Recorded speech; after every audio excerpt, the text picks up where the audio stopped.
All right, so good evening, everyone. Welcome back. We had a little break. I would have liked to have done the other session before, but honestly, I've been busy. But today we will continue with looking at the online environment. And as I promised, I invited Mr. Derek Wilkie to talk about his initiative, which he started with visual artists, but I will let him explain. As I promised, I am also working to have a session organized with someone from one of the copyright organizations which manages the rights in photography and visual arts. I'm sharing my screen now.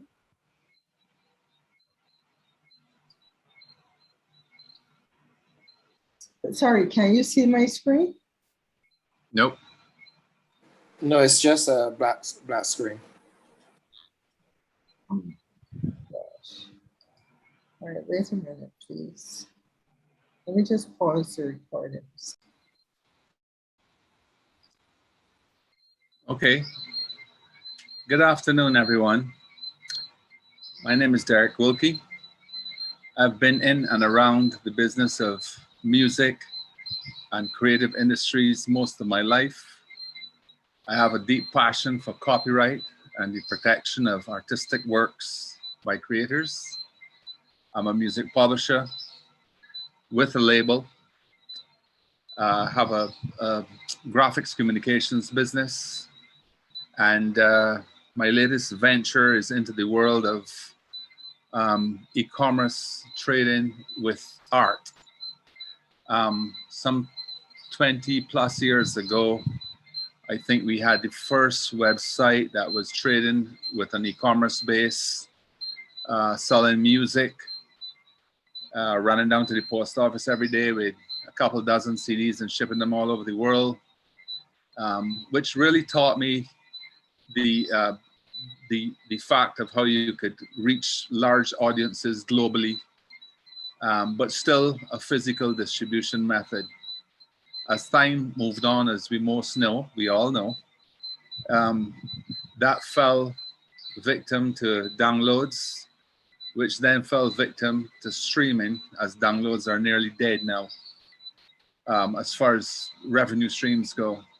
And the new kid on the block is streaming music, which to me is the best thing that ever happened to the business, although some may doubt it because they see small revenue streams, but massive audience capacities and great opportunities for marketing content. So last year, just about when April, when the whole issue of shutdown came about, and we had a lot of time to think for ourselves at home, a month, 5 weeks, 6 weeks. I thought of the notion of what's happening to the fine artists and the photographers world. And that prompted me to realize that it's no different to the distribution of music. Whether virtual or physical content. So we started to build an e-commerce website, which is Caribbean Art Express, which seeks to, under contract, have an agreement with fine artists and photographers to digitize their works, to make available, inclusive of fulfillment, shipping, to a global audience. Having done some research and development on it, it's quite clear to me that not everyone can own an original, but there's a great demand for prints and for Caribbean art. Also, there's a great demand for Caribbean art within guest houses and new hotels, offices, corporate buildings, etc. So we set out the task to strategically target, one, a global audience for single purchases of art, corporate Barbados, corporate Caribbean, corporate world, and to create a website that, similar to Amazon, we have links to Amazon. We're working out links to other art sites. And already we've had a tremendously positive response from the art world with very little marketing at this point. We are not live, or we're not going to go live until it's absolutely right, which is probably late to mid November. To me, in today's world, regardless of what business you're in, if you don't have a digital footprint, you're going to lose out. And we may sit here and think sometimes, well, how do we do it? How do we get it to the next destination? How do we, you know, get the money in the bank? How do we approach this whole business of digital distribution? Well, I can tell you, you pay for it.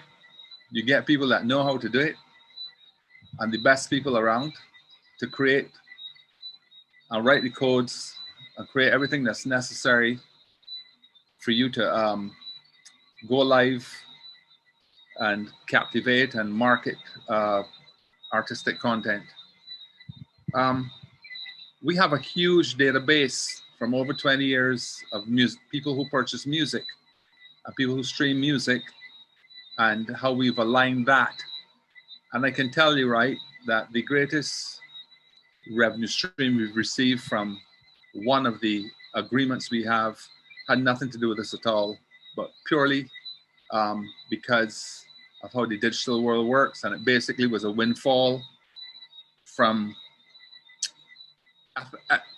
efforts of others who had nothing to do with the creation of the song, the publishing, no ownership in it whatsoever. So there are many opportunities which led to other opportunities. So we intend on Caribbean Art Express to offer for sale on high quality canvas prints, high quality poster papers, eventually shirts, t-shirts of specific brands. We intend to also offer wallpaper, which is basically taking a photographer's, or I say taken, but I don't like that word, basically under agreement, right? Exploiting the works of a photographer or an artist to create huge backdrops for spas, for accent walls, etc. There's just a massive market. When it gets too big and you can't, it's not worth you to print it and fulfill. We have several affiliates both in Europe and in the US who will do the print and the delivery for us, the fulfillment. So I'm kind of been working around in the world of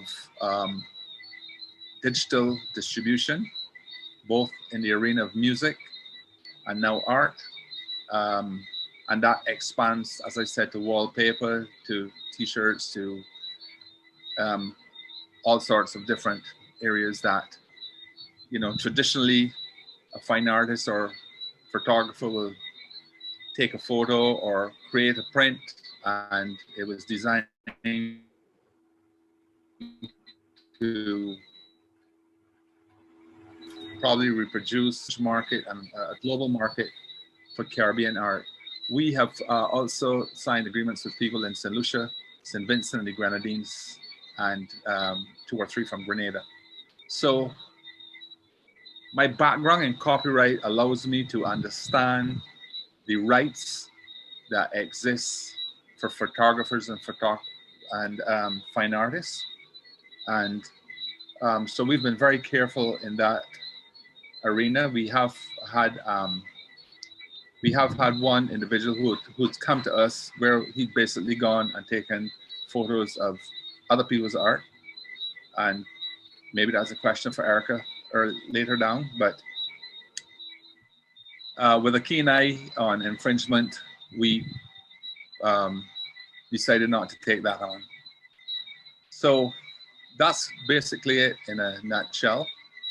And one other thing is that because we operate in a digital environment, data is critical to decision making And that is driven by what you collect and how you analyze it from the demographics of people that you have dialogue with electronically.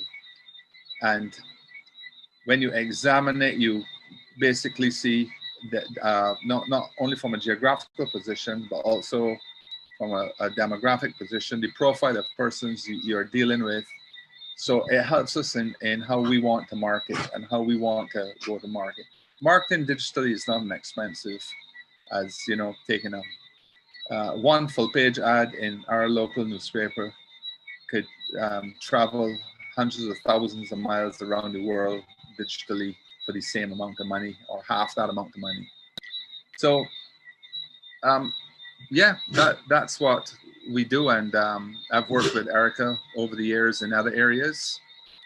And as a owner of content, music catalog, and also a publishing catalog of songs, it's really exciting to be working in this world today.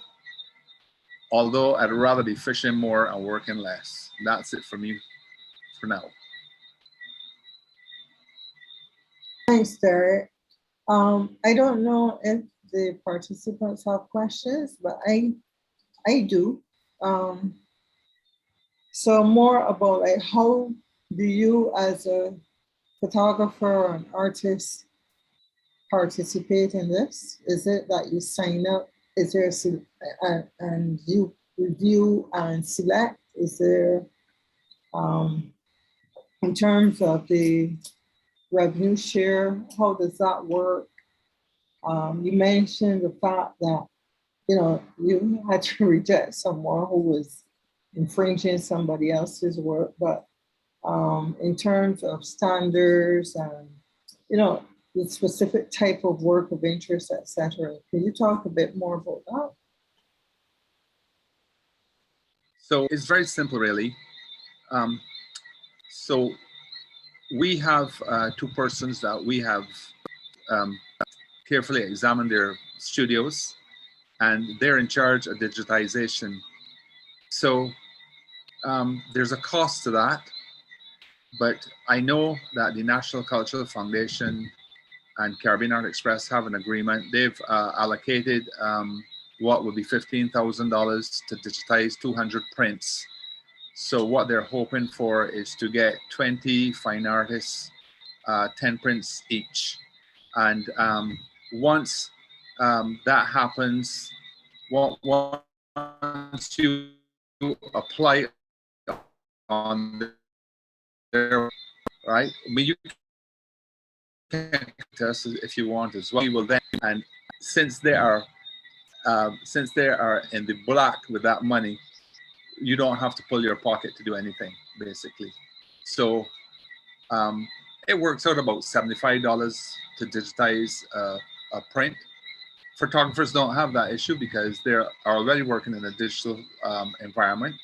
But for fine artists, yes. And that would include they set a date with you, you come to their studio, you bring all your prints, whether they're in frames or whether they're just on canvas or half stretch.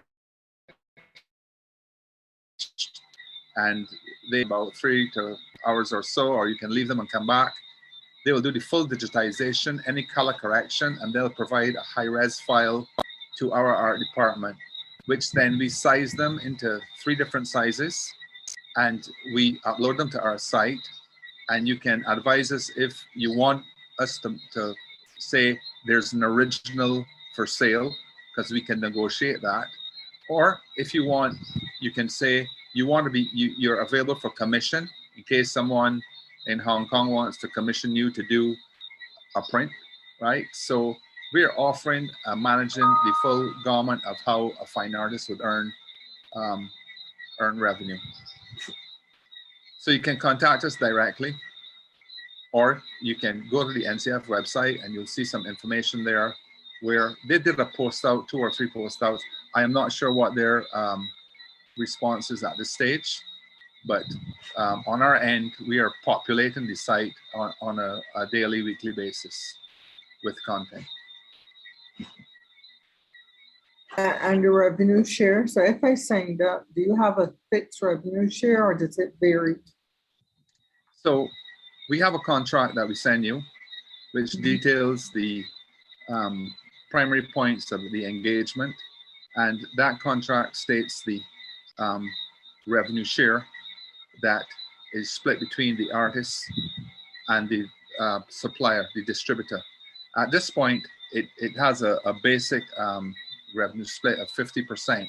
So in other words, if you came to me, we sold something for $1,000, you would get $500, but you don't have to touch it because what we do is we do the manufacturing, the fulfillment through DHL, and we also do the pay the intermediary, which is like a 2.5% for the transaction fee.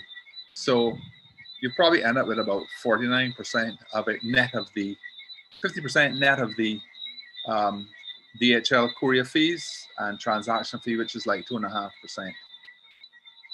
So if someone came to my office and said they wanted to have 20 prints at 48 inches by 32 inches, we'd quote them a price. Let's say that price was worked out to $100 a print. Our research is that the fine artists are selling that for about $300. So when we say you get 50% and you don't have to touch it after that, it is half basically. It's just what you're paying me, and you're doubling it. We also have a situation where, well, it's not embedded now, but we're working on where whenever a sale is made, you as the creator are aware a sale has been made, but we will pay those monies out quarterly within 30 days of each quarter. So you know, 2x3 print of your turtle sold for $575, so you know that you're going to be due the money. So how do you know? Do you have, I know the website isn't launched, isn't published yet, but is it that you have a user account and you can go and see a dashboard, or is it that you provide statements? How exactly would it work? From the time a sale is made, right? Because each item carries an embedded SKU number that's not visible, right? It's going to link, it's going to send you a message to say a sale was made of this painting at this size and this was the revenue. So that's your statement. That's like a receipt. So you know we owe you half. All right, wait, somebody. Sure. Hello, let me find this person so I can mute them. Give me a second. Oh, I see them. Okay. Now you mentioned, well, for the photographers, it shouldn't really be an issue, but you mentioned that the work is taken to a studio. You work with 2 studios and they digitize. So my question is really the security to ensure that the work is secured and, you know, isn't easily copied and so on. So what you see online is a low-res file.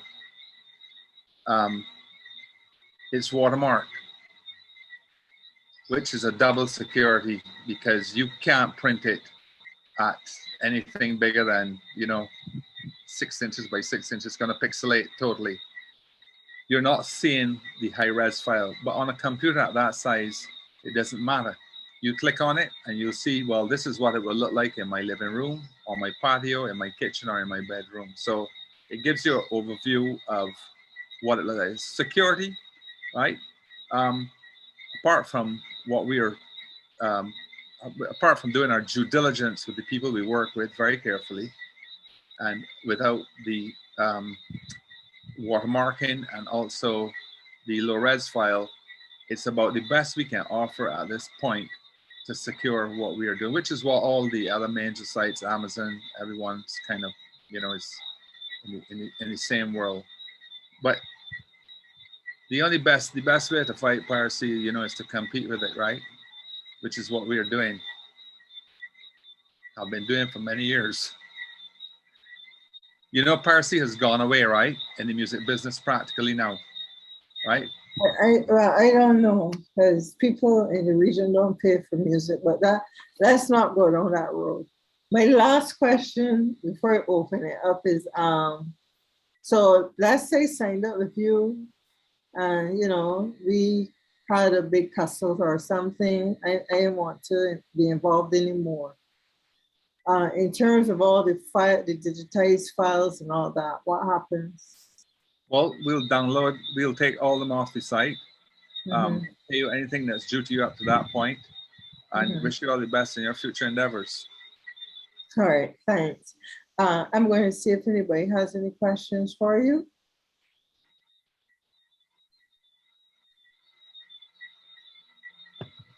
If nobody has any questions at all? Okay. All right.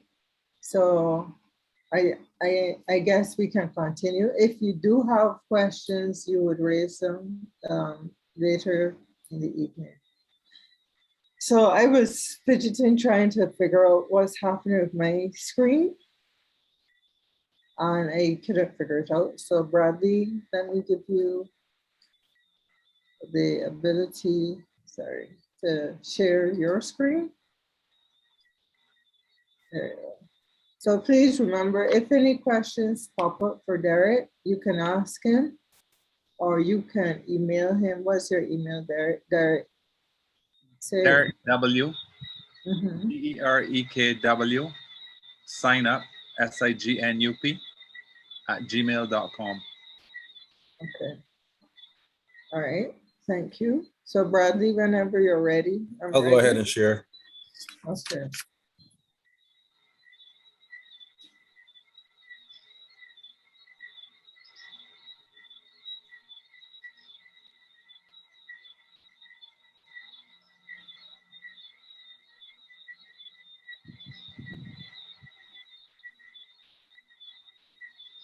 Right. When you're ready.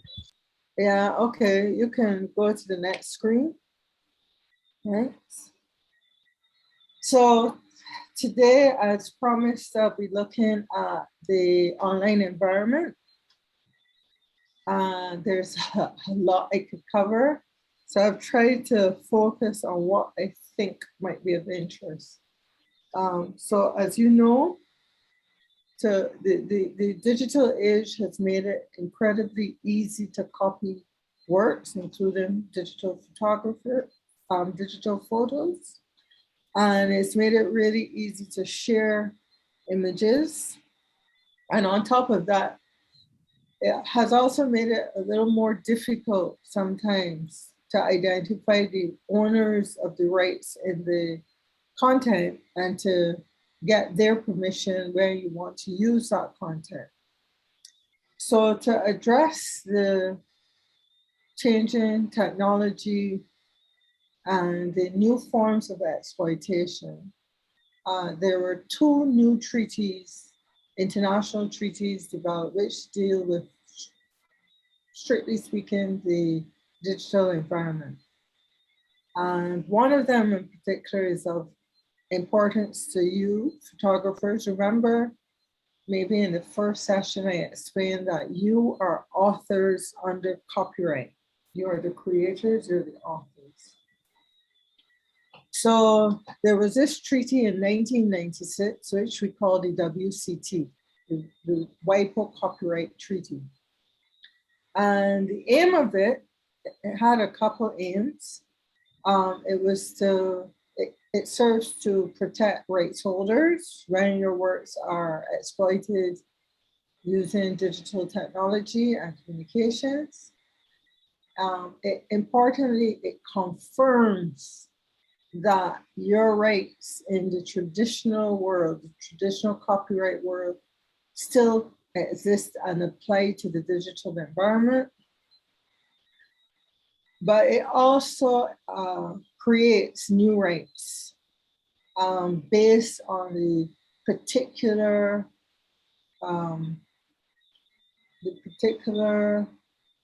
capabilities in the digital environment. So it confirms that your traditional copyright applies in the digital environment, but they also created some new rights. Next.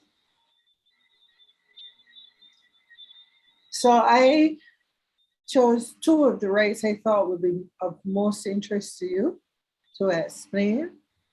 So in terms of the right of distribution, under traditional copyright law, there was always a right of distribution. And this is referred specifically under the WCT. And you understand that to authorize distribution means that you are granting permission to make available the original work, but also copies of the work through sale or transfer of ownership. Now, I don't want to get too deep into this, but there's something to consider called the right of exhaustion, where, after a work is put out onto the marketplace, the extent to which rights remain. So if you sell a work and you sold the work, the person who has bought the copy, of course, has the right to resell it. And what exists in other markets, and I didn't go into it here because we don't have it, and it may be interesting to you, but I don't anticipate it anytime soon, but there's a right called the resale right. And what that is for visual artists in particular, photographers. When you sell a work or a gallery sells your work,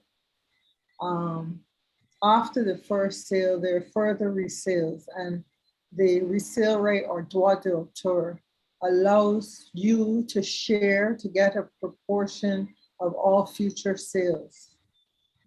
And these systems are well developed in Europe, and they're now really starting up in Africa, and they also have them in Latin America. We do not have a resale right in the Caribbean, at least not as yet.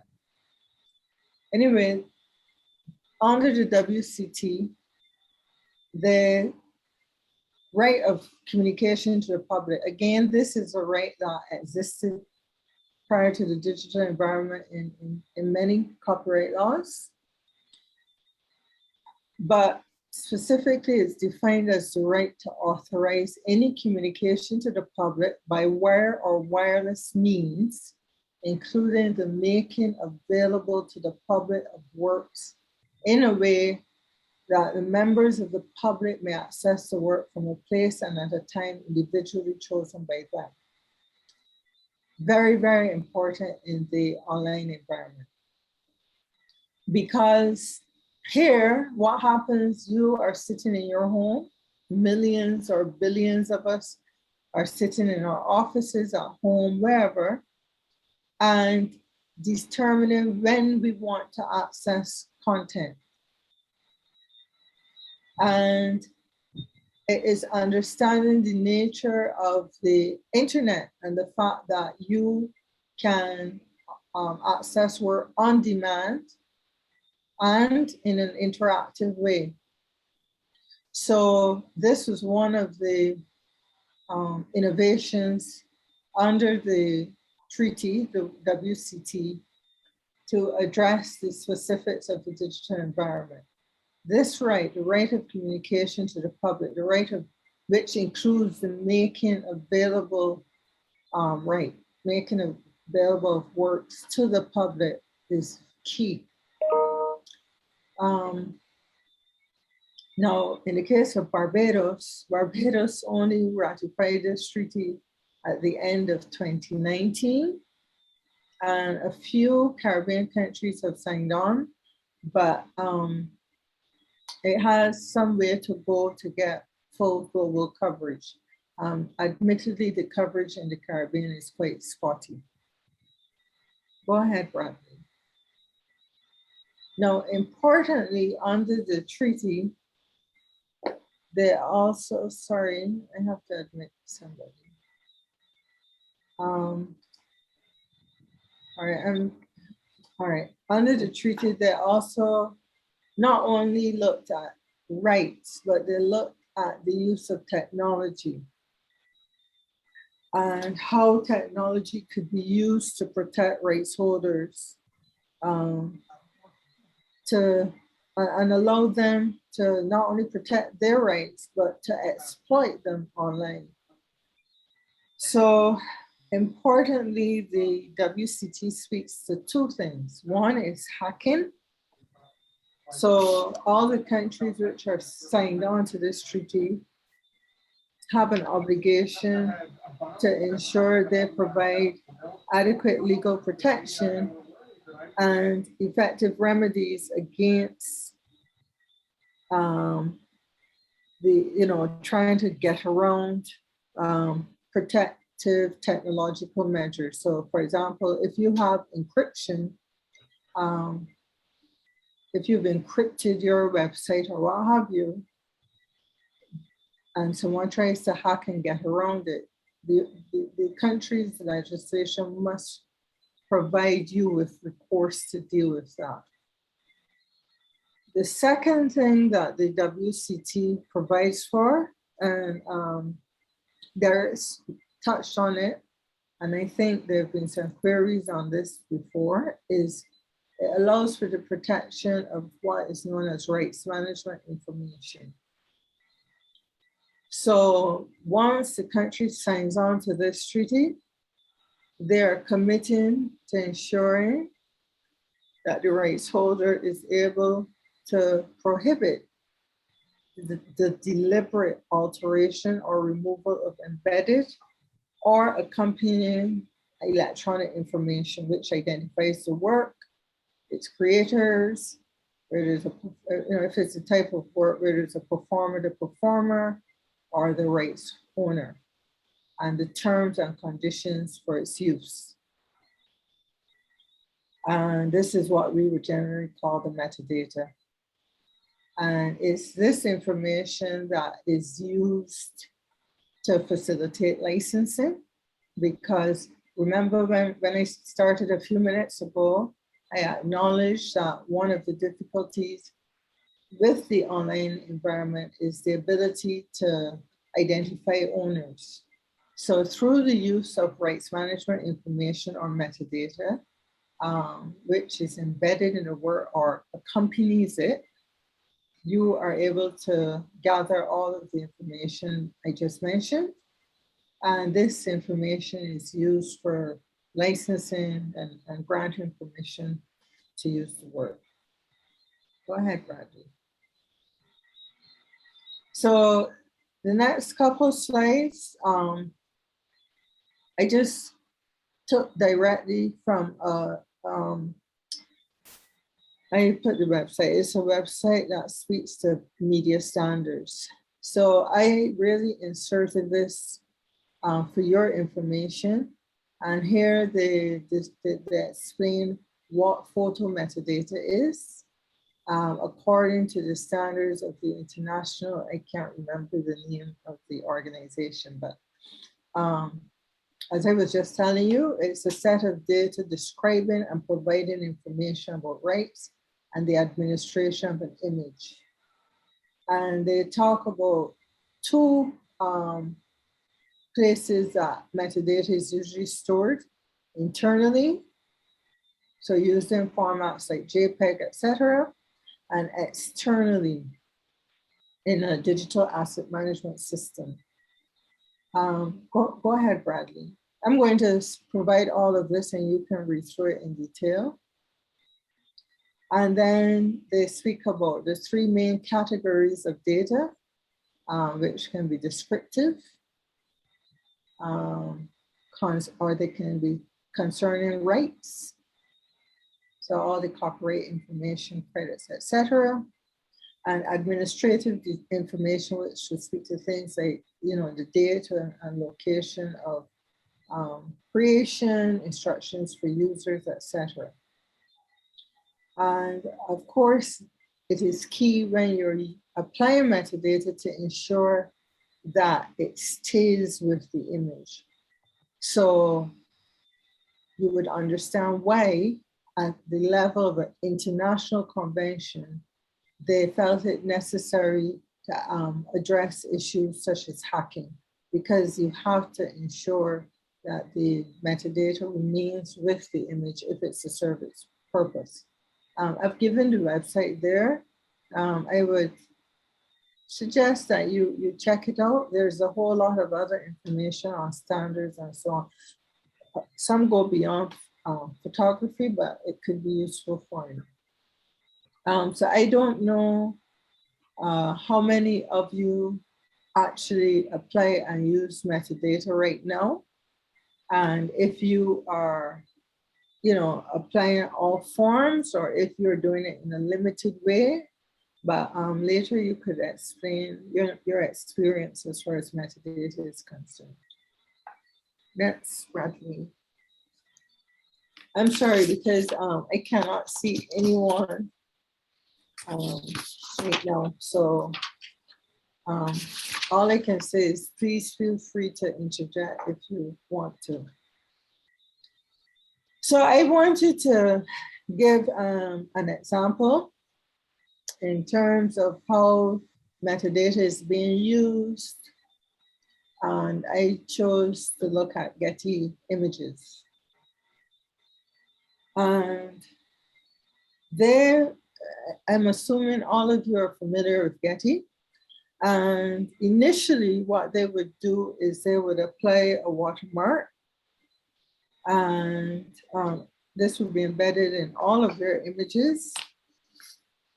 And you could save the images, but you couldn't do much else with them unless you applied for a license.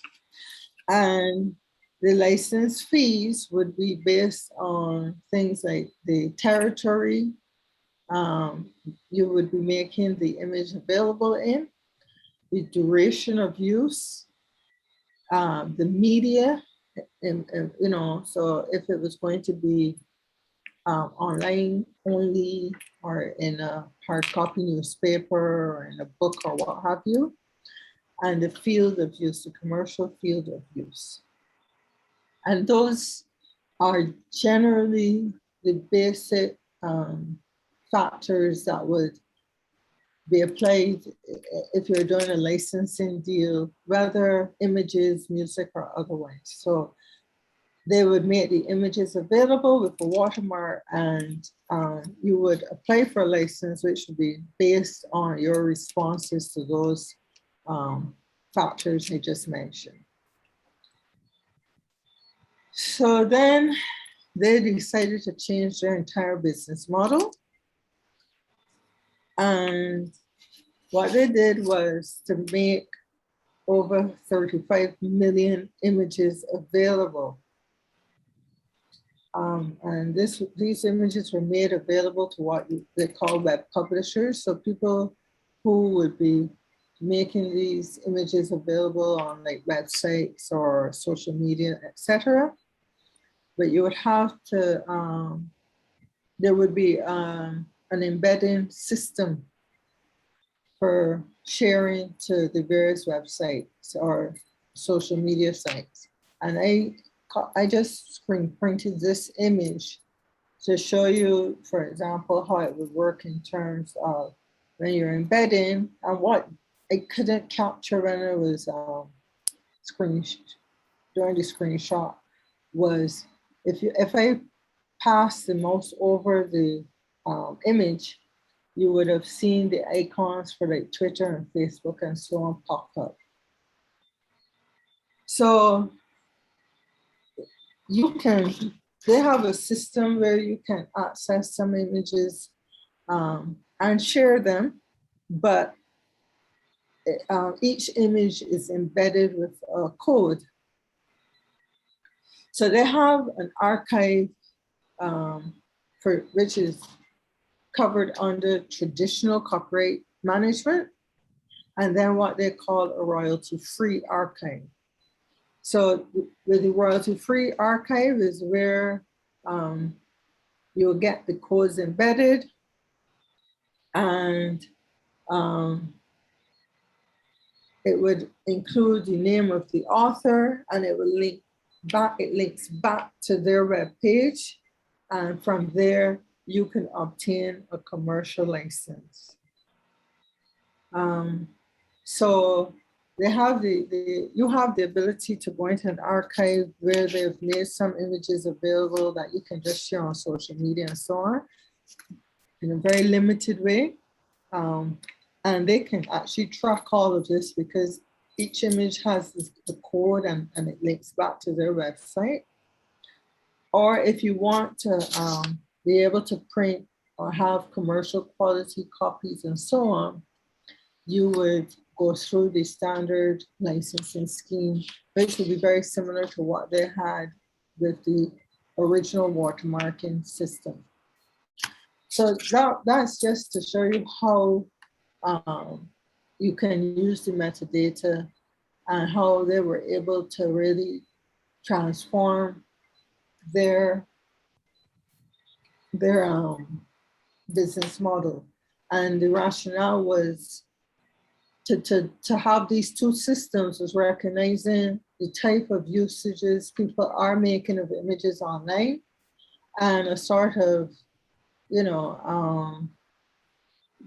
can never 100% stop people from sharing and using the images, but you can facilitate or develop a tiered system that still allows you to commercialize your properties. Go ahead. Right. So what I will now do is go through some cases. I was trying to think of how to present this in a way that's practical and interesting for you because, okay, you were introduced to all the rights you have in the traditional environment, and we've confirmed that those rights remain in the online environment. You have been told that there were a few new rights established specifically for the online environment, and of importance would be the right of public communication and the right of the author to authorize the making available of their work on demand and for interactive use online. We looked at the introduction of certain obligations to prevent hacking and the misuse or deletion or alteration of metadata to support the ability of authors to manage their works as effectively as possible in the online environment. Now, and legislations around the world will provide for all of this. And our legislation is being revised on now to ensure that since we've signed on to the treaty, that it too provides for these rights. But the reality is, unless there are cases, court cases, we're talking about interpretation. So I thought the best thing would be to go through a few cases to show how this has been applied in practice. The first case, you can move forward, Bradley. The first case has nothing to do with the online environment though. The first case goes back to something we have spoken about quite a bit. And I decided to provide a case on it because since we last spoke, I had someone contact me. It's about the third time she's contacted me about a local artist whose image there was a photo taken. They were jumping at Popova on the road, and a photo was taken and then used in an ad. And she was so upset about the image rights and I said to her, but you know, you have to be careful of this idea of image rights and understand what the legal reality is and so on. She was very, very upset. But as you know, we've been discussing the fact that the ability to take photos of people out in public. And this case, I suppose most of you, or maybe all of you, have heard of Gigi Hadid. She's a supermodel, very, very popular. I think she has like 48 or 58 million followers on Instagram. And she has been sued time and time again because she takes, when the paparazzi takes photos that she likes, she would repost them on her Instagram account. And she was sued. She's sued for it. She has failed to understand that under copyright law in the US, like in Barbados, the rights remain with the photographer unless there's a contractual agreement. So she, as the, let's say the model, if she's walking on the street and someone takes a photo of her, the photographer owns the copyright in the photo. So she argued, her argument in this case was that it was not, there was no infringement, it was fair use. And we spoke about fair use, I think, in the last session. And she also argued that she contributed to the photo by posing. And that when she posted it on her Instagram account, she cropped it. So she was arguing that those actions entitled her to some rights over the photo. But the lawsuit was thrown out. And the rationale was once on public property, photos and videos are allowed of anything in plain view. So what I would remind you though, is that in the case of our legislation, they speak to as long as they're not copyright protected elements. So broadly speaking, as long as you're out in public, yes. And we had a lot of discussion about this, but I just wanted to provide a case that you could reference. So next, Bradley. So going back now to the online environment. And I promise you some notes, some fuller notes. I have only given a very brief summary for the purpose of the PowerPoint. This case, the Renkoff case, concerns the unauthorized reposting of a work that was already available online. And the fact that that infringes, that action of the unauthorized reposting is an infringement of the communication to the public right. So this case concerns a picture of the city of Cordoba in Spain, which was originally published with the photographer's consent in an online travel magazine.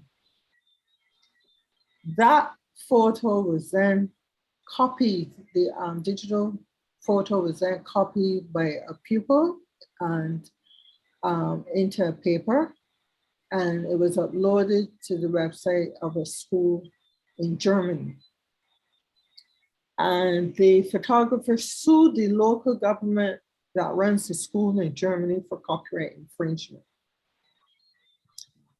And the school argued that the use of the photo is covered by a statutory exception. So again, reminding you when we last met, or in the first session, we spoke about the fact that, yes, you're granted certain exclusive rights, but there's some exceptions. So the school was arguing this act of reposting the photograph on the website would fall under an exception. But the court, they didn't think, they found it doubtful that the use of the photo served the purpose of quote unquote illustration for teaching. In other words, that was the exception. They relied on that. It was for teaching purposes. And the reason the court rejected that argument was because access was not limited to the students of the course, but it was available to anyone in the public visiting the website. So again, if someone, based on this case, if a student copies a digital photo and posts it for schoolwork or whatever, but they make it widely available. So if it was only made available to the students in the course, maybe it would have been seen as, an exception for teaching purposes. But the fact that it was made widely available to anyone in the public meant that it could not be treated exceptionally and that there was an infringement. Any questions so far? Okay. Go ahead, Bradley. All right, another case is the Rope Master case. So Rope Master is a red bus you see there, that you see in London in particular. So in 2005 or 2006, this gentleman took a photo and manipulated it, making the background black and white and having the bus in color and so on. And he published it in 2006. And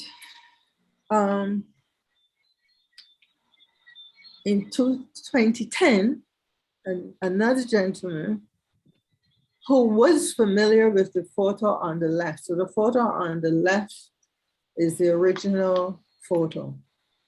And in 2010, so 4 or 5 years later, a gentleman who had seen that original photo, he took 3 photos of the Houses of Parliament and edited them together with a stock photo image of a red Rope Master bus, and created the photo on the right. And this was then used on all kinds of souvenirs for tea, like teacups and the containers for storing tea and all that. So as you might imagine, the first photographer, he sued for infringement. And he argued that the second photographer infringed his copyright by copying a substantial part of his work. Now, the defendant argued that copyright in a black and white photo of a red bus traveling across Westminster Bridge, that the red bus is an everyday, ordinary element. So is, Westminster and the bridge and so on. All these, he claimed, these are just basic elements. And that, you cannot have copyright in something so basic. And he argued that the original photographer could not rely on copyright law to establish a monopoly on black and white images of the Houses of Parliament, etc. But the court found in favor of the original photographer. The judge found that the second photographer had indeed copied a substantial part of the original picture and had therefore infringed the first photographer's copyright. The judge held that there were obvious similarities between the two images, such as the same buildings in black and white, with a bright red bus driving from right to left and the blank white sky. And that the reason these similarities existed was because, or as a result of the second photographer having seen the original one and copying it and copying too much. So, yeah, the judgment was in favor of the plaintiff, and this really brings to the fore this question of what is original, and it reminded me. I don't know if Dr. Mon is on today, but it reminded me of a question Dr. Mon had asked about this whole issue of what is original. So, reminding you of a concept we discussed early on, the idea to take a photo of the bridge, even to take the photo on the bridge with a bus, you can't protect that. You can't have copyright on that idea. It is how you express the idea. So in this case, making the buildings and everything in black and white and having the bus in red and so on. That's where you would be able to achieve, or how you would be able to achieve sufficient originality for copyright. So you can, particularly in the case of photography, you achieve originality by things like looking at the angle you choose for the shot, the way you set up the camera, the lighting you use, the way you edit the photo, and generally how you create the scene to be photographed. Those are some of the elements that are used to determine the level of originality. So I see a raised hand. Yes, go ahead, Mr. Gibbons. Yeah, I mean, the learned judge has made a decision on it, but it seems to me, my interpretation is that the second photographer made use of a technique more so than, copying from the original. But, the perspectives are different. There are so many differences. But as I said, the judge made his decision. But I don't, just looking at it, I can't quite agree. I'm not in a position to say. I do know that it's a case that there's always a lot of discussion on. I can say definitely the concept of having the bright red busing, that part is definitely very similar and so on. But I personally find it hard to judge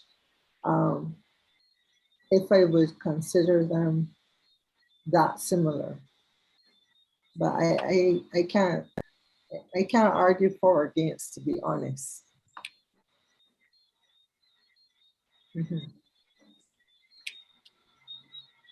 One question I was going to ask is, was it proven that the second photographer actually saw the original photograph? Yeah, that wasn't an argument. It was established that yes, and I believe if you read through the case, he actually admits he was familiar with the first photo. And this is something, this idea of inspiration, let's call it that. It causes a number of challenges, not only in photography, but in fashion, it's a big issue as well. And also in music, where the creators will claim inspiration from a pre-existing work. And the reality is that artistic work is in part caused from inspiration and by being familiar with pre-existing works. But as the judge said, you know, you saw the original photo, and the problem really is that you copied it and you copied too much. So then it becomes a question of, you know, how much inspiration can you really take from a pre-existing work? And it is very difficult to say. There's no fixed rule. I think previously I mentioned to you that you look at the quality of what's taken, not the quantity. And by that I mean, let's step out of the world of photography and use music. You may have heard the myth that you can use, you know, 6 seconds or 8 seconds or 8 bars of music and not have a problem with infringement. And that is not true. What the court will look for is if it was something really significant. The same thing with a book. You could have a book that's 800 pages long and you copy a paragraph. And you may think, well, that's nothing considering the book is 800 pages. But the question would be, suppose the paragraph you copy was really, you know, key to the plot or really, really central to the book as a whole. In that case, it would definitely be considered an infringement. So in the case of these photos, I'm not a photographer. I have no idea about the technical expertise and so on required to accomplish these photos. But I think the judge looked at multiple things, not only the black and white, the bright red bus, and he looked at the fact that the direction of the bus was the same. You chose exactly the same buildings. You know, it wasn't like you did a bright red bus in the middle of the countryside. So I can't say he was right or he was wrong, but I would say that it really is a warning for how much inspiration you take from other people's work. Right? Then that goes back to what Dr. Mon was saying. He says Barbados was such a small place. What prevents me from going and take a photograph of a particular scenery that he already took? Right. You know, it's so I mentioned some examples like the angle you use, how you set up the camera, the lighting, and so on. So I'm not a photographer, but I would think that it's possible to have something very similar. But first of all, would you have seen the original work? Because that also counted for a lot in this case, the fact that you'd seen the work before. So if you hadn't been exposed to the work before and you just coincidentally did the same thing, you would stand a much, much better chance. So if Dr.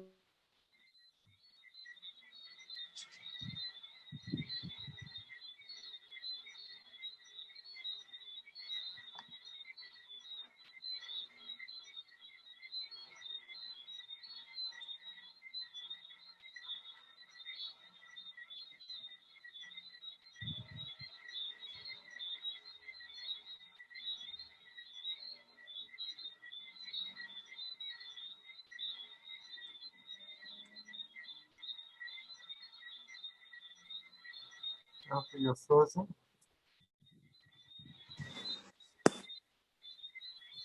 Seems you've lost Erica for a bit. Yeah.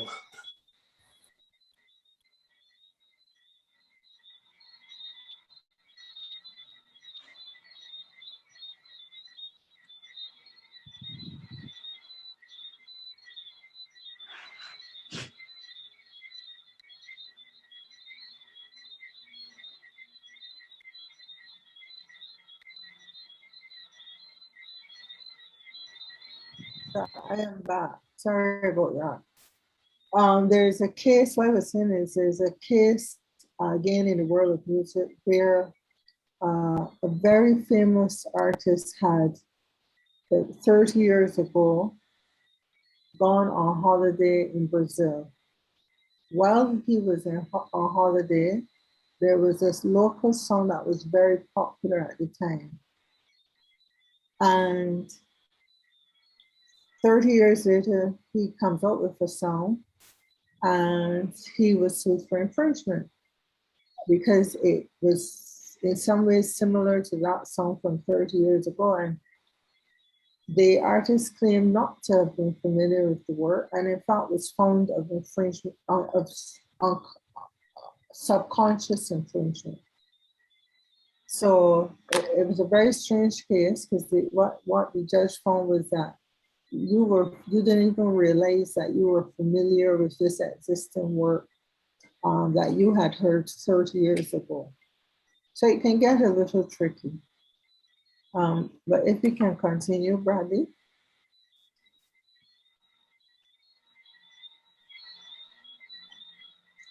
All right. So go ahead.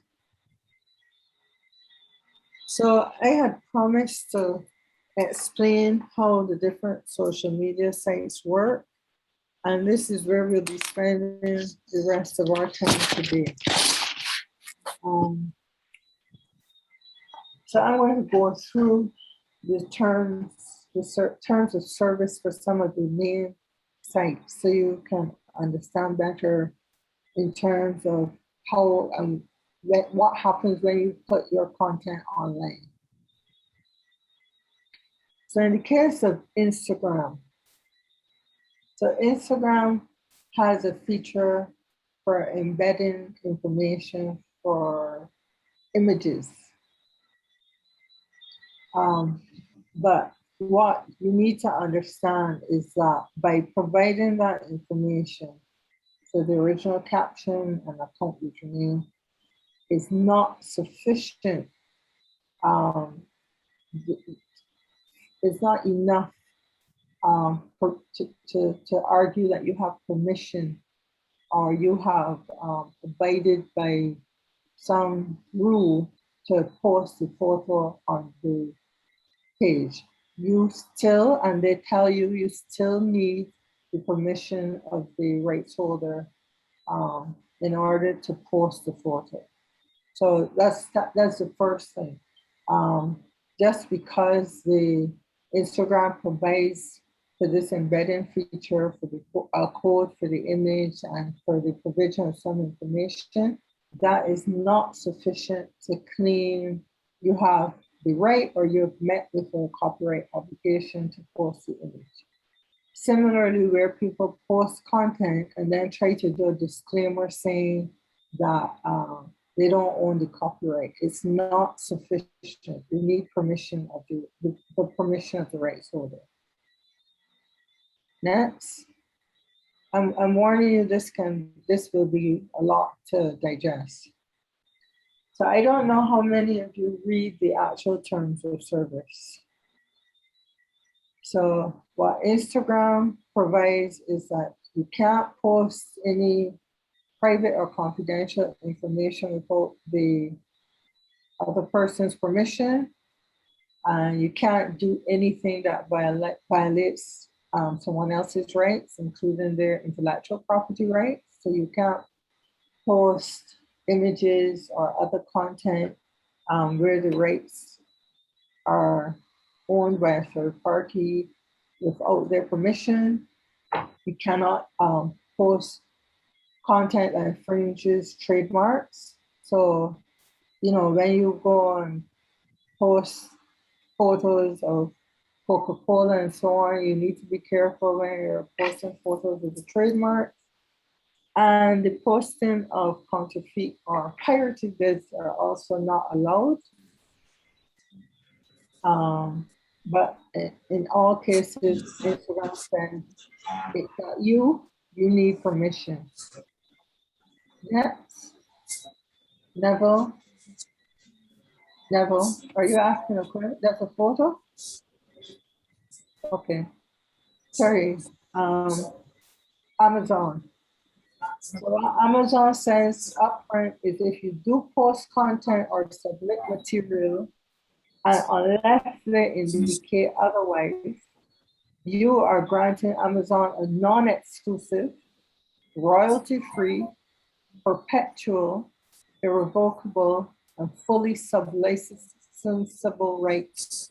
And I'll explain what this all means. To use, reproduce, modify, adapt, publish, perform, translate, create derivative works from, distribute, and display such content throughout the world in any media.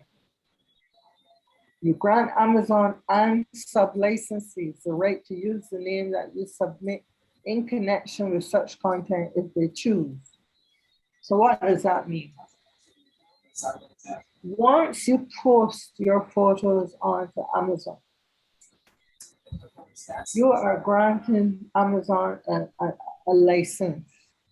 It's not exclusive, so you can still go there and license to other people, etc. But the fact is you have given Amazon permission without the obligation of paying you any royalties forever. That's with the perpetual means. Irrevocable, meaning you can't take it back. And fully sublicensable, meaning Amazon can in turn grant a license with the work.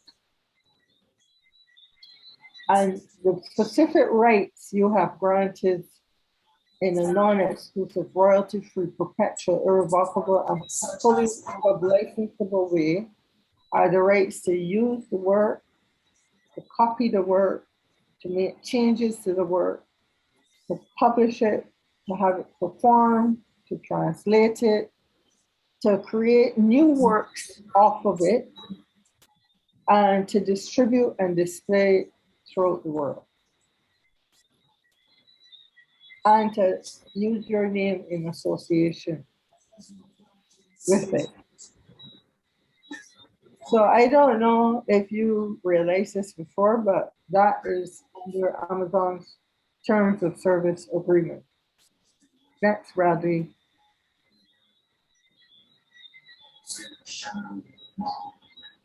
Google.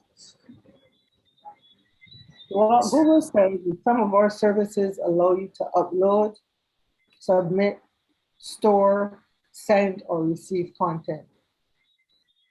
And they're very clear, you retain ownership of any intellectual property rights that you hold in that content. Good.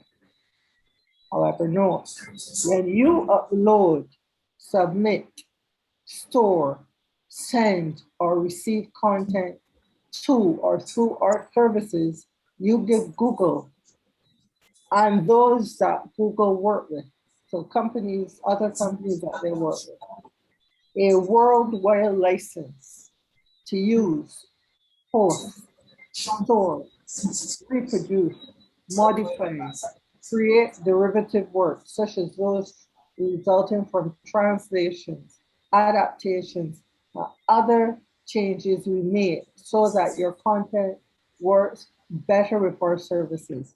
So they've said they're doing this in order to, they could do this to your work, make these changes and so on, just to ensure it works better with their services. And then they continue. We've given them a right to communicate, publish, publicly perform, publicly display, and distribute such content.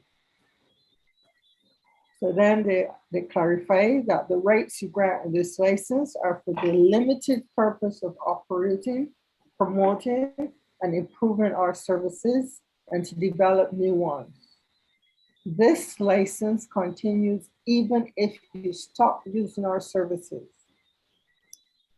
Some services may offer you ways to access and remove content that has been provided to that service. Also, not all, but some services. Also, in some of our services, there are terms or settings that narrow the scope of our use of the content submitted to those services. Make sure you have the necessary rights to grant us this license for any content that you submit to our service. So make sure you're the holder of the copyright and other rights that may be involved. And once you use their service, you're granting them a license and they tell you why they need this license. They let you know that in some instances, you'll be able to remove the content you've provided, but not all. So again, you're using Google services, and you need to know that, of course, Google has different trades on the different means, etc. That this is the type of license you're granting Google. Now, do I think Google is going to just, well, I don't know, but do I think they're just going to start exploiting your works? I don't know. As you may know, Google had, for years, there was a case where they had developed a library of books, of literary works that they were trying to make available, and the publishers had to go through a long legal process with them. So the reality is we all use Google. So I'm not sure to what extent you can avoid this. But you know, their services include things like Gmail. So realistically, it's kind of difficult to get around this, but you need to be aware. All right, next, Bradley.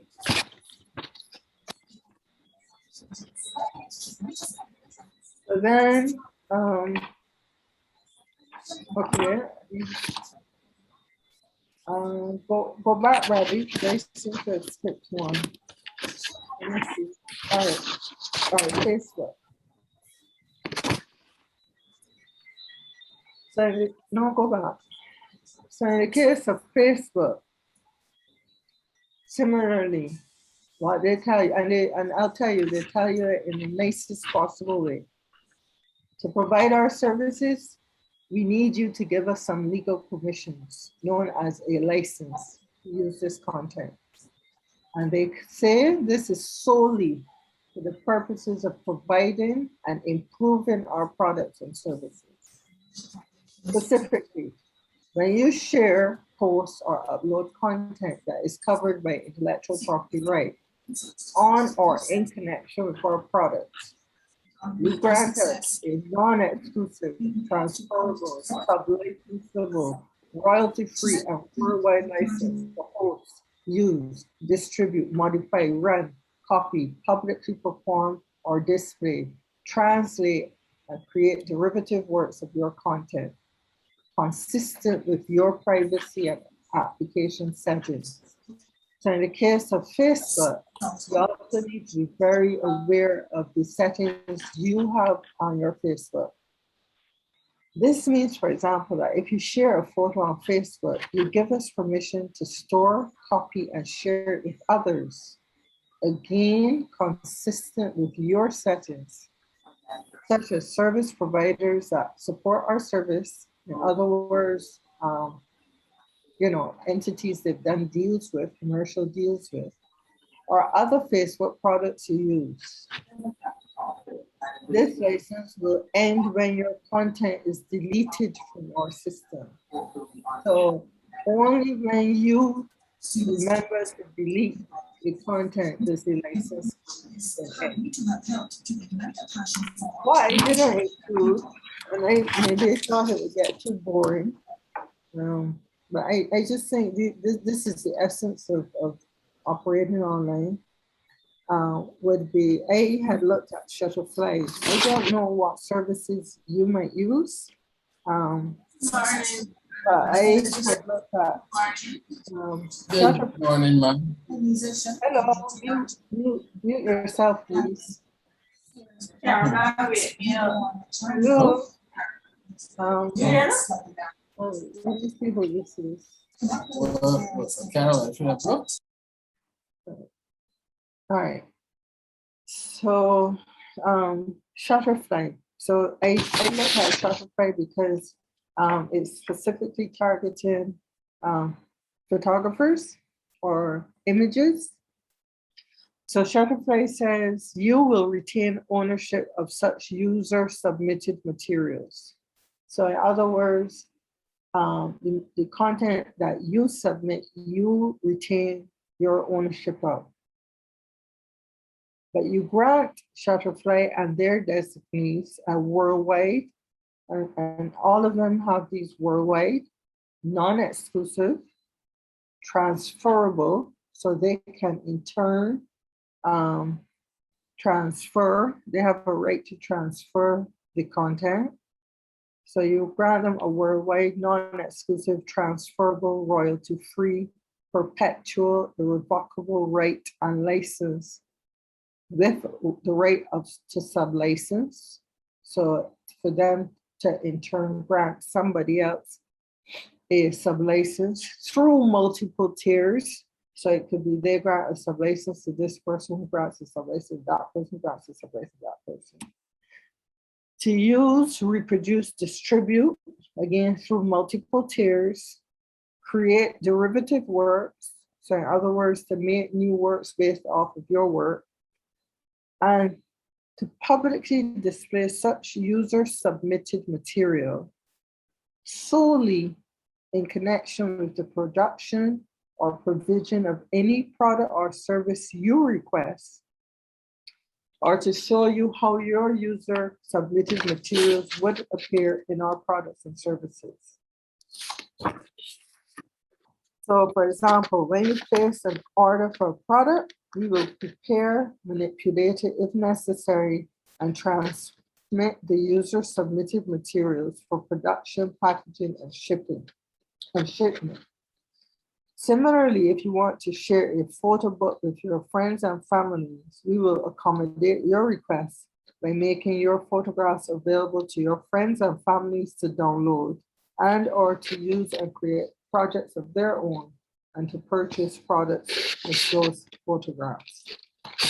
So for all of the services, you would see that they have in common that they all require that the users of the service grant them a non-exclusive license for the world. And generally, they're allowed to make modifications and to sublicense, and they have no obligations to pay royalties. But they admit, at least I think in the case of Google, for example, that one of the reasons they need the licenses is to help them to improve their product. So those are generally the terms under which you would be sharing content, including photos, when you post online. Next, Bradley. So I think this may be the last slide. The last thing I want to tell you is that, yes, we just went through some of the terms of agreements, terms of use, but what you also need to know is that generally these services are able to change the terms of use without any warning whatsoever. They don't have to inform you that they've made changes. So what is required is that you need to stay up to date and constant, and well, at least occasionally check to see if the terms have changed. So that's a summary of the rights that you grant when you post your photos to some of these platforms. They will vary I don't know if there are particular websites you use, etc., but you should check the terms and see to what extent they align with the ones we went through today. And really, that's it.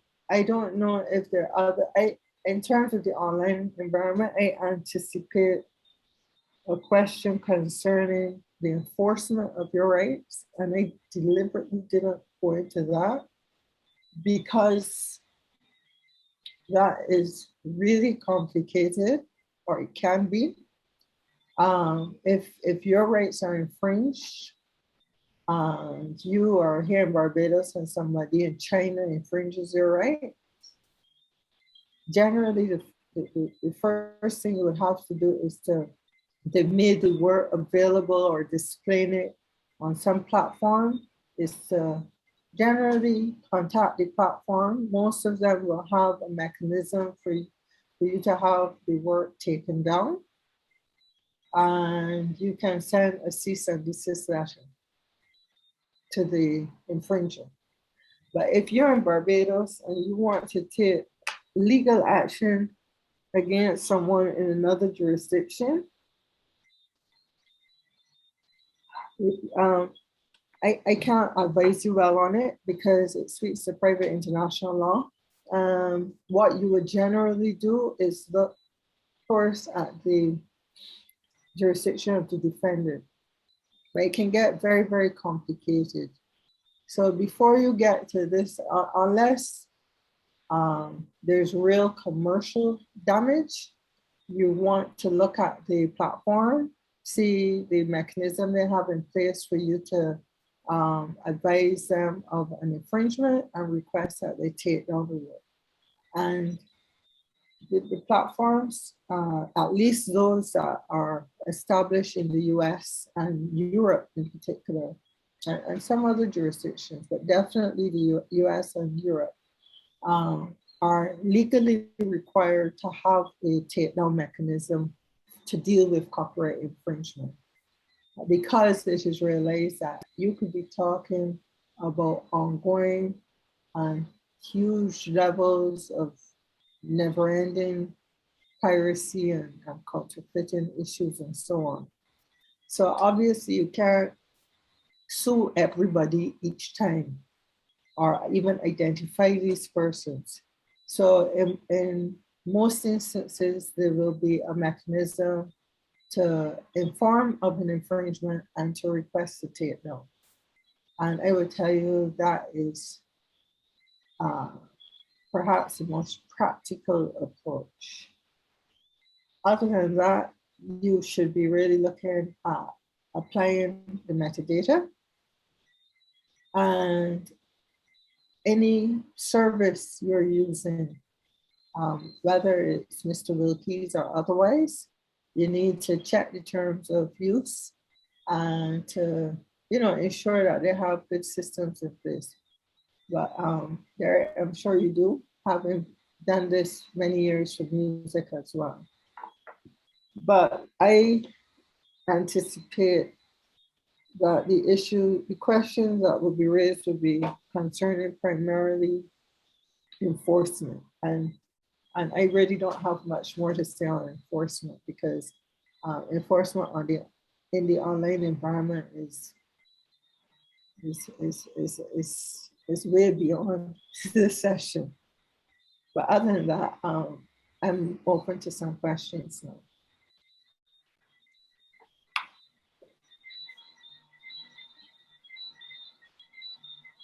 Tonight's group is really quiet. I have a question, or really a comment. This is really for Derek. I was just looking on my social media and I saw that the NCF is now advertising quite heavily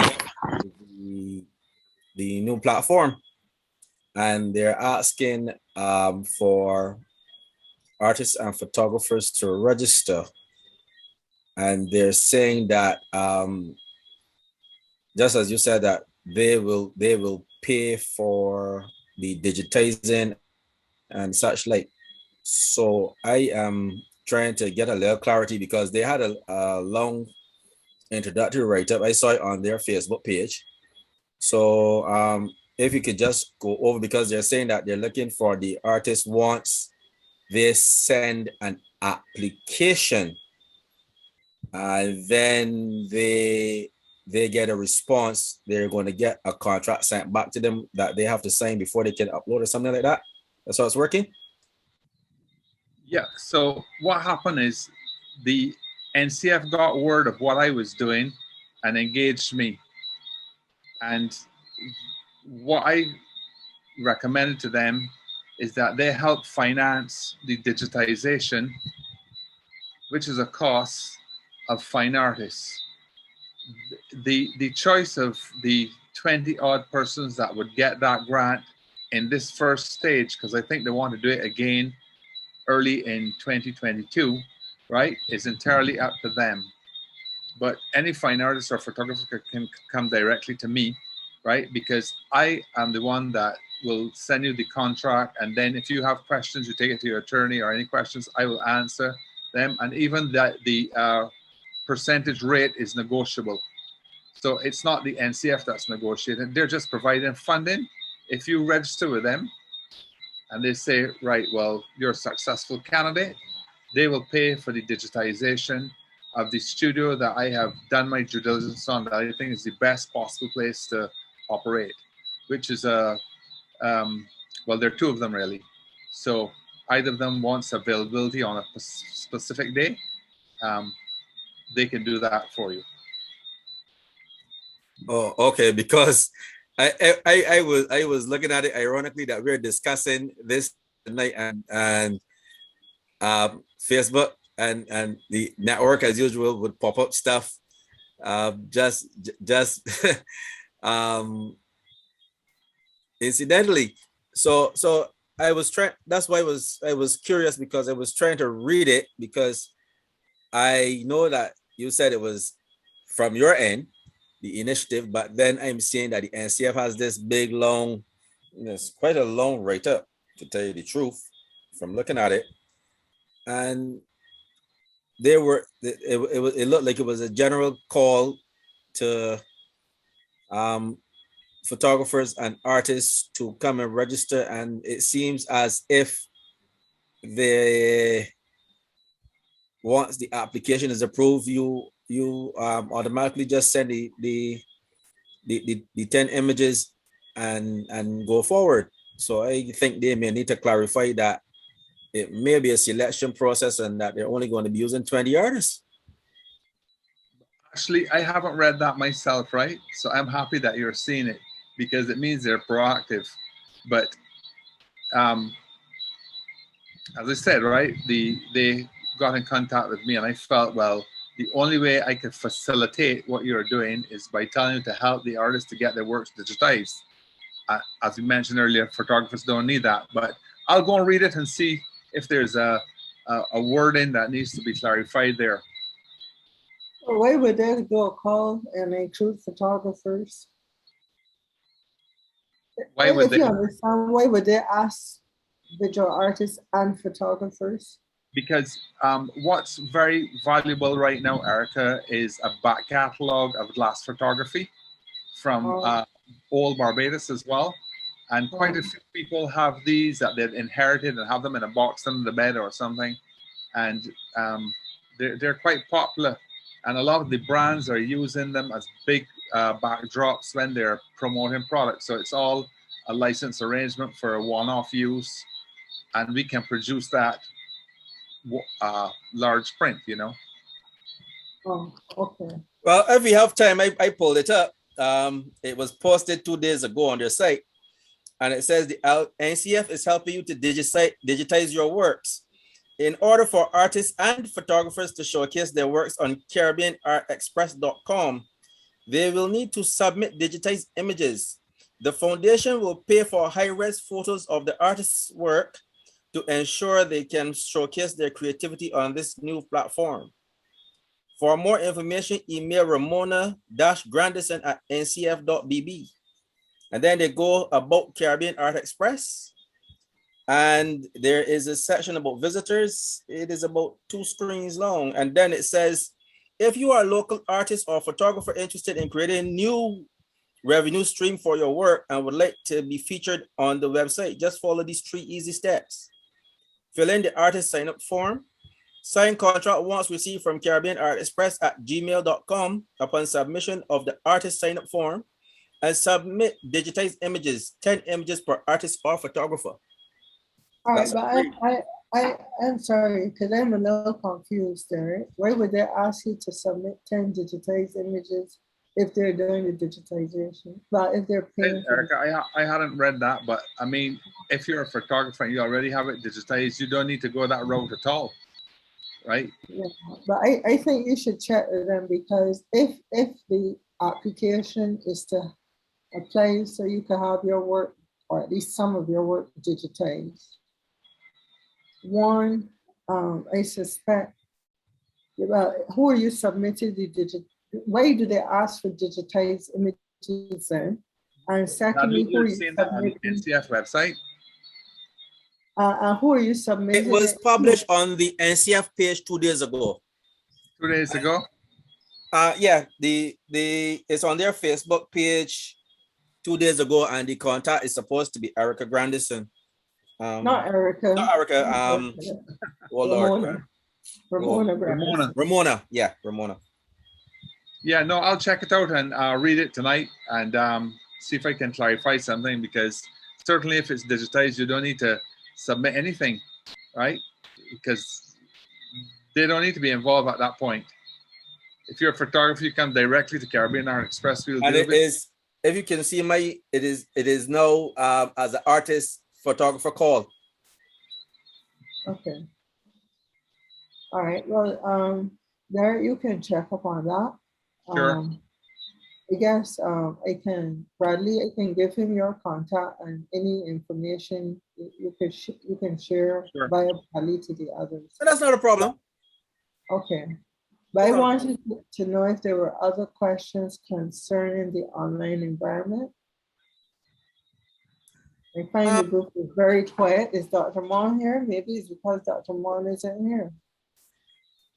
I didn't see Dr. Mon tonight. Right, but are there any specific questions?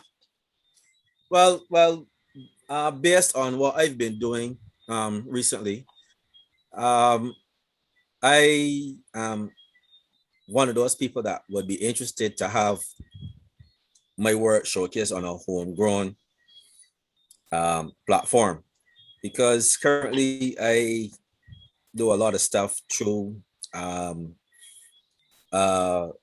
site based in Israel called Guru Shots. It's actually based in Tel Aviv. And what they have done is that they have a virtual gallery, and they do a number of digital exhibitions, and there is a paid platform that they have. But what they allow the artists to do is that they allow the artists to price their work, and then they get a percentage of the sale based on the pricing.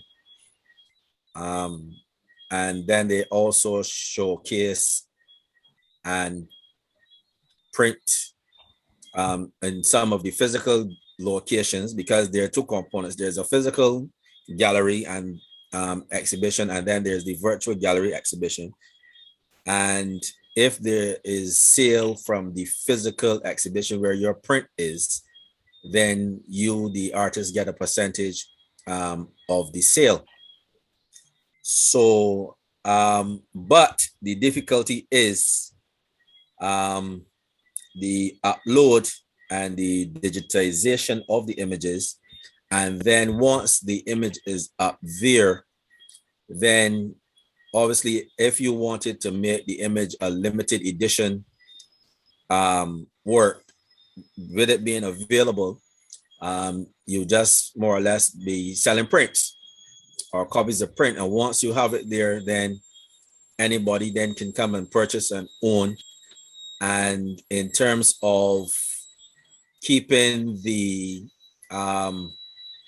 exclusivity of the work to a minimum, because if you were doing a physical in person or sale of a hard print, you would set up, say you're going to sell only 3 prints.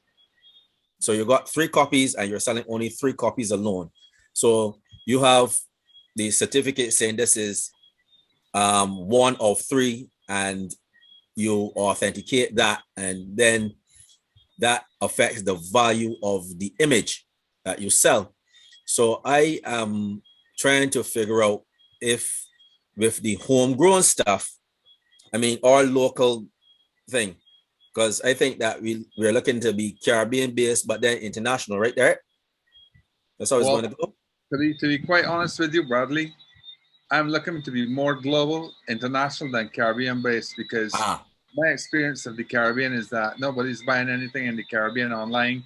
That's why I went with Guru.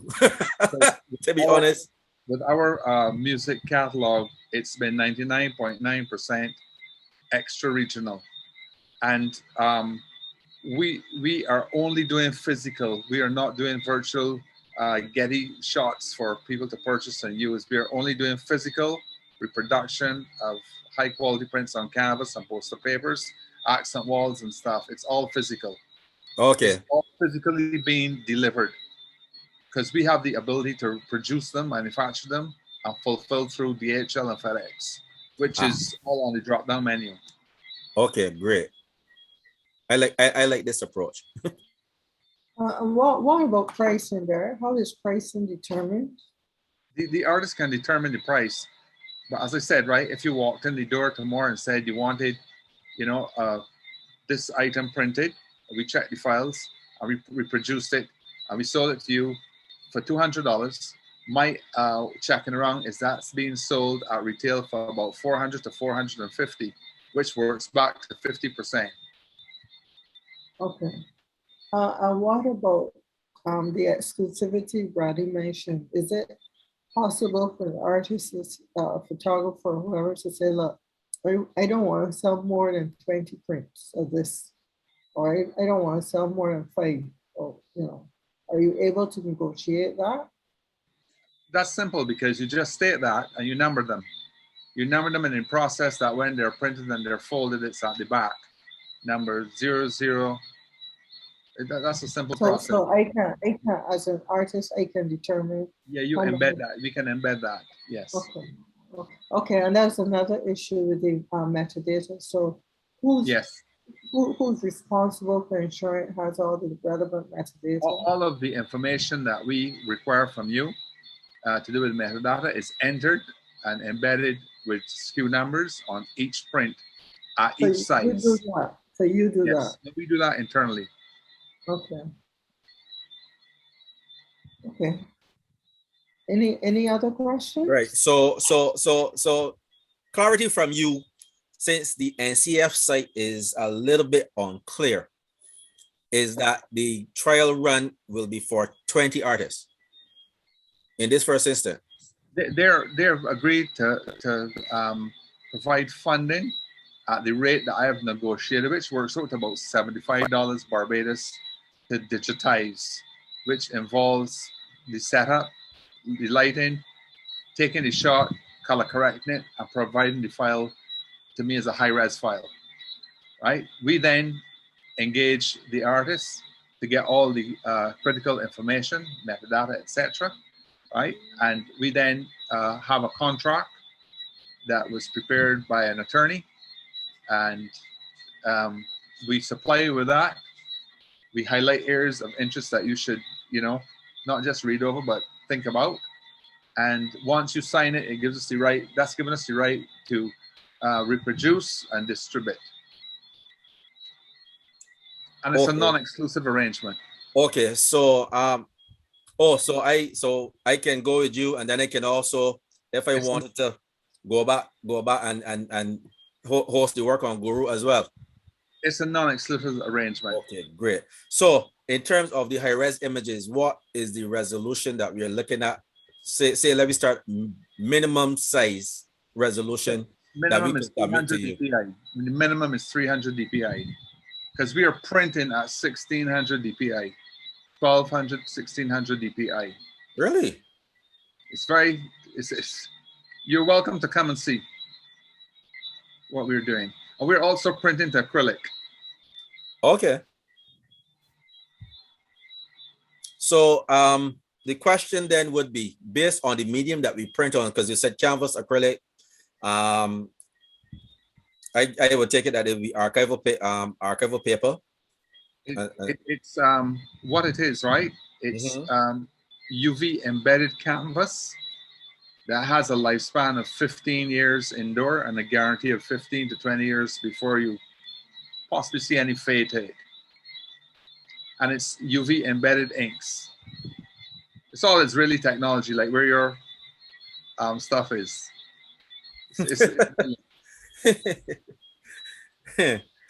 Wow. This sounds promising. I'm happy to show you some stuff that we did just today for a fine artist who's probably going to come in next week to collect it.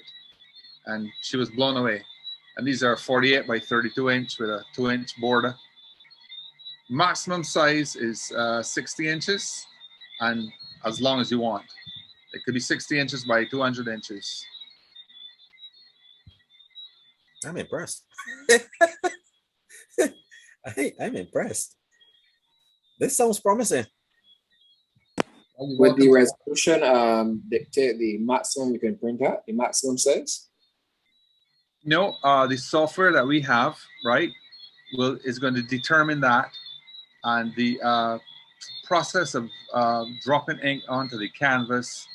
It's you know, a 16-head printer, so it's dropping UV inks going and coming, and it's, you know, probably take about 15 minutes to do 10 minutes to do a 32 by 48 size print.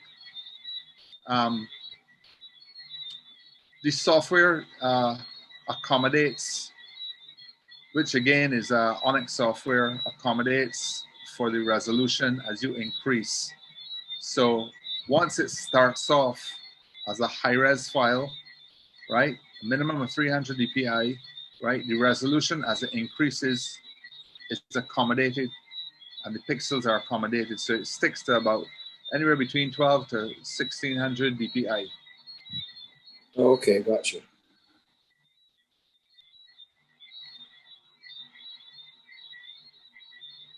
So okay. the other thing that popped into my head is, all right, let me forget about NCF now.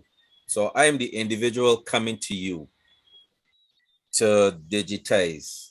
Once I send my request to you, walk me through the process so that I have a clear understanding. Because if the NCF is only limited to, or limiting themselves to probably finding 20 artists, and I at number 21, and I want to be a part of this thing, I think I would jump them and just come and do it myself. So what would I have to do in that instance?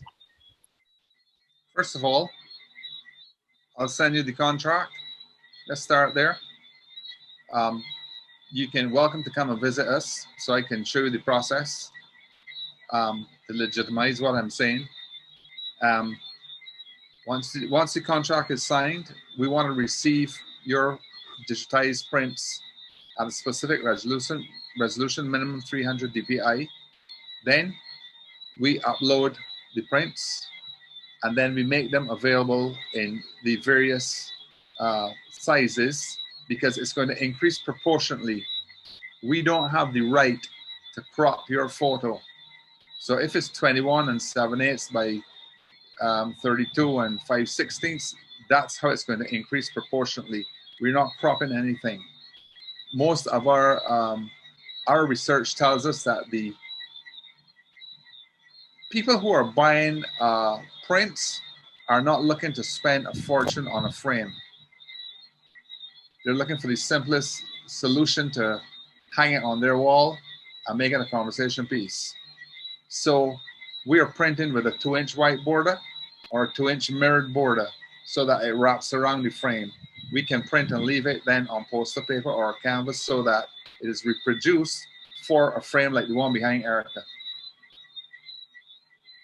So either way, it's suitable for whatever you need. And all of that is on the site that you can indicate. But our research and our data and what we are going by is what we are seeing on a global basis. Mind you, as I said, right, if someone comes onto the sites and you pick artists and then you go to, okay, I want acrylics or I want a photographer, when they find your stuff and you have an original, you can buy it. Or if you want to commission that person, there's a profile of each individual artist. So, or photographer would say Bradley Benskin, and there's a couple lines about you and what you do and how you create. And I want to tell you something, right? I think we've fully underestimated what art can do, because every week I have a guy that comes to me and I do 6 or 8 prints for him, and he's a photographer. And all he does is shadow houses and black belly sheep. But he's hooked on to something because it's what visitors see when they come. So he's doing small prints, you know, 20 by 20, right? And going and selling them. But he's found a niche market and he's making a living. He was a security guard. He's now making a living from that. So I'm just thinking, you know, it's true they say art is in the eye of the beholder. It's what you see, you know. And So, sorry, in terms of commission work, so somebody comes, sees the work of Bradley, likes his style and what's not, decides they want commission to do whatever. That's between him, that's done via the site, or that's between him and that person? we'll negotiate it. I know that on average, a fine artist is charging anywhere between $4 to $6 a square inch. Okay. So we'll negotiate it and we'll take a commission off of the final product, but we'll produce it and fulfill it. Well, not produce it, we'll fulfill it, because we don't get into manufacturing, we just do the shipping. Okay. We shipped DHL and the post office have an alliance, a relationship whereby you can go there, they have their tubes and everything, you tube it and it's off, but DHL picks it up. So we shipped 4 prints to Hong Kong for artists in St. Vincent, and they were there in 6 working days. So, you know, as we test it, we know it's working and we know the delivery time is fast, because in doing this, what is critical is the delivery time. People want to receive it as quickly as possible. They want to get it. So we are also offering, when people receive it, I hang it on the wall to take a photo and send it back to us as testimonials. So in terms of the price points, what kind of price points are you finding seems to work well? I know there will be variations, but just curious as to the sort of pricing people are finding attractive. I think the most attractive price range is going to be around 480 to 580 US dollars. Okay. It's all relevant to size and obviously distance. If it's going to Miami on DHL or to Hong Kong, it's going to be a difference. But it was very cheap. It cost $175 to send it to Hong Kong, Barbados. How you, all right, because I have to wrap up soon. I mean, I can leave you gentlemen to talk, but what I want to know is, how did you get the people in Hong Kong? How you get them as clients? How do I get? How did you get clients in Hong Kong? It was the artist's client who they met in St. Vincent, the Grenadines, and he said, I can't do this, but I know a company that can do it. But our database includes the entire database for the last how many ever years, based on our music side. So we can work with that. Also doing like social media, or planning to do social media. That's going to be a key factor. And you know, we can do that from here, but we've opted to do that out of the UK. because there are people that do that on a daily basis. That's what they do. And we'd like to do an app as well going forward and couple that with culinary works and stuff. But anyhow, that's next year. Right now, we could have gone live since July 1st, but we rather wait and proofread this a couple times more. Okay. But Bradley, you're welcome to contact me and set up a meeting. Oh, I will because I had somebody in the UK who wanted to buy a print from me, but the logistics of it was a little iffy because I did not want to send her a high resolution copy of that work I wouldn't because if I were you. of what it was. Well, we can still make it happen. It's not too late. Well, if she's still interested, I will look into it. But after I refused to send her the high resolution image so she could print it somewhere in London, communication stopped. Understood. All right, so I need to go. I don't know if you want to continue the conversation now or if there are any other questions. I'm doing another session. I have to confirm the date with Bradley. It's not up to me. This is where I'll have one of the societies speak to you about the management of your rights collectively. So I will, sorry, my voice is going. I will follow up with Bradley in that regard. If, well, you have Derek's contact, but and you know, I know I have both Bradley and Derek's information. So you can follow that conversation directly, however you want to do it.